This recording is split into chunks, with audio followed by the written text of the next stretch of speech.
یہی فرمایا کہ پیشاب سے وضو فرض ہوتا ہے، اور امام اعظم کا بھی یہی مسئلہ ہے کہ پیشاب سے وضو فرض ہوتا ہے، نہ کہ غسل فرض ہوتا ہے۔ المختصر یہ کہ مسلمانوں، حضرت امام اعظم ابو حنیفہ رحمۃ اللہ علیہ جن کی عمر جو گزری، تو آپ اپنی زندگی میں ارشاد فرماتے ہیں، اتنے بڑے امام تھے، آپ ارشاد فرماتے ہیں لولا السنتان لہلک النعمان، یعنی نعمان کو، یعنی امام اعظم ابو حنیفہ کو اگر 2 سال نہ ملتے تو ابو حنیفہ ہلاک ہو جاتا۔ یعنی 2 سال میں نے امام جعفر صادق رضی اللہ تعالی عنہ کی صحبت اختیار کی، وہی 2 سال کو میں اپنی زندگی شمار کرتا ہوں، وہی 2 سال کو میں اپنی زندگی شمار کرتا ہوں۔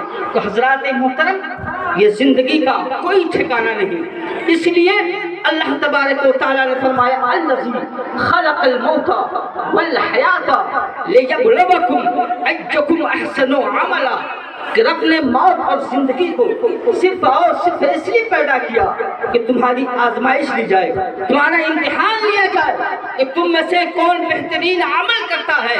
اور یہ ایصال ثواب ہے کس کے لیے؟